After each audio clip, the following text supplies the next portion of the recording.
Buenas tardes, bienvenidos a vuestro canal Conductualmente, donde hoy vamos a hablar de negación institucional, crimen negado y custodias decididas sin conducta.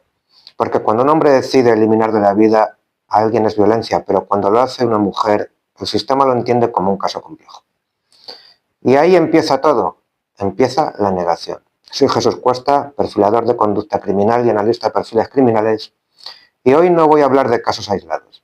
Vamos a hablar de un patrón institucional, de cómo el sistema niega la conducta criminal cuando no encaja en el relato, de cómo se maquillan los crímenes y de cómo esa negación termina destruyendo a menores, a padres y a víctimas que nadie quiere ver. El sistema no protege a las víctimas, protege sus errores, porque reconocer ciertos crímenes implicaría reconocer que se equivocaron antes. Y reconocer errores tiene un coste, responsabilidades, firmas, carreras, así que es más fácil negarlo todo como está ocurriendo. No estamos ante un fallo puntual, estamos ante una negación estructural que es totalmente constante. Que los cuerpos policiales tengan psicólogos está bien, es necesario y nadie lo va a discutir. Pero este es otro error estructural y os digo por qué. Porque el psicólogo comprende el dolor, comprende el trauma y comprende la emoción, pero no investiga el crimen.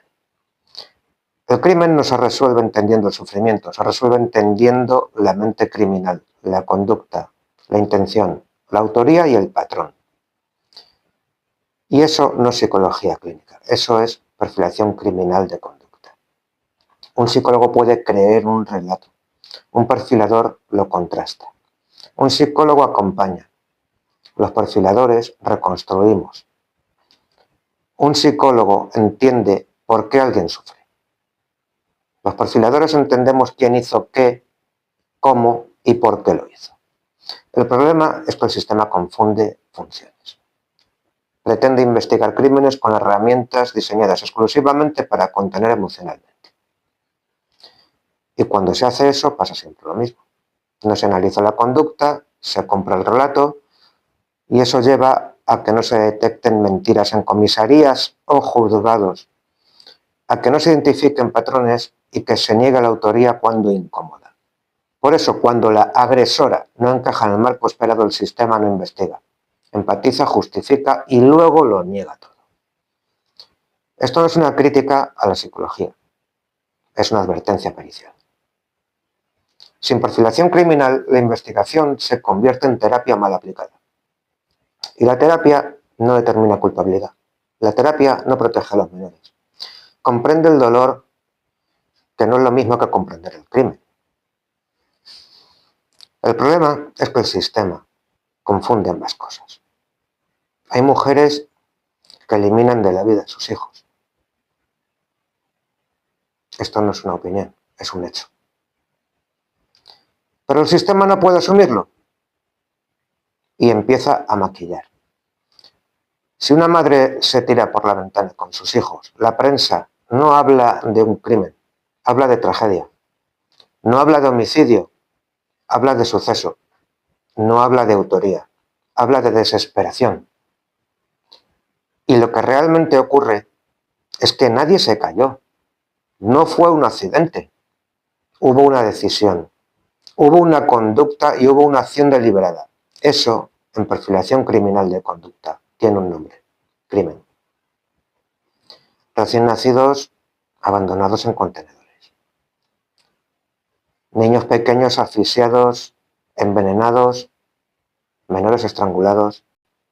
Cuando el agresor es un hombre, el titular es clarísimo.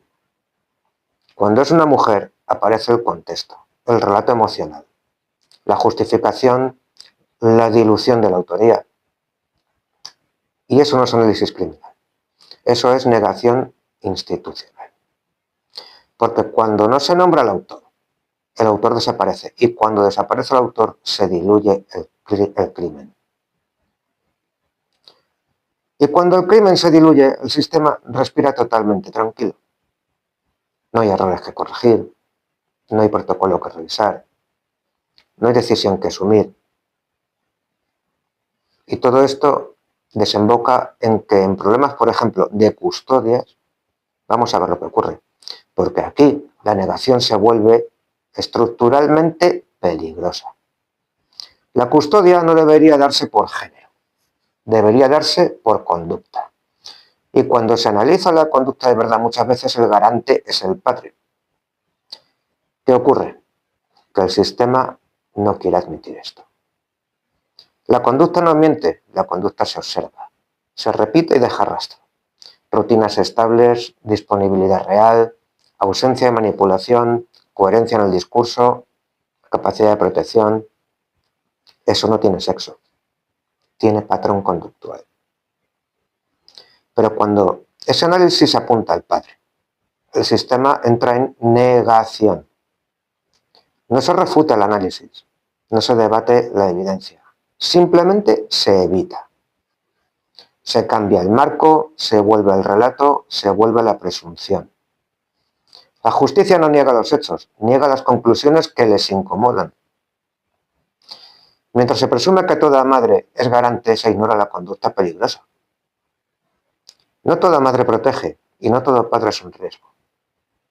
La maternidad no borra la conducta criminal. La paternidad no genera peligrosidad automática. Por admitir eso, rompe un marco ideológico completo del sistema. Y aquí hay un caso en España que ilustra todo esto y que recordaréis. No por una persona concreta, sino por la reacción del sistema. El caso conocido como Juana Rivas. Un caso donde el relato ocupó el centro y la conducta quedó en segundo plano. Un caso donde se polarizó a la sociedad, pero no se analizó con rigor conductual que protegía realmente al menor.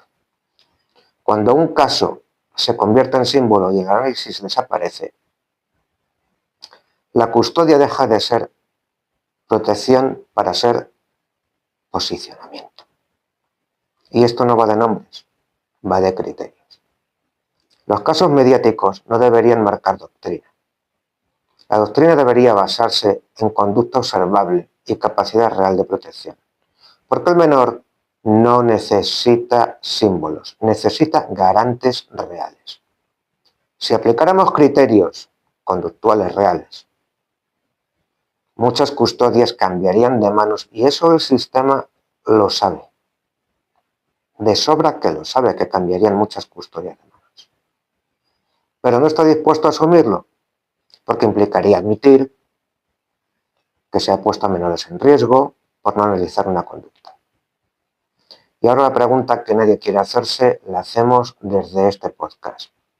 ¿Qué pasaría si miles de mujeres se anularan de la vida cada año tras perder a sus hijos por decisiones judiciales erróneas, igual que lo hacen miles de hombres?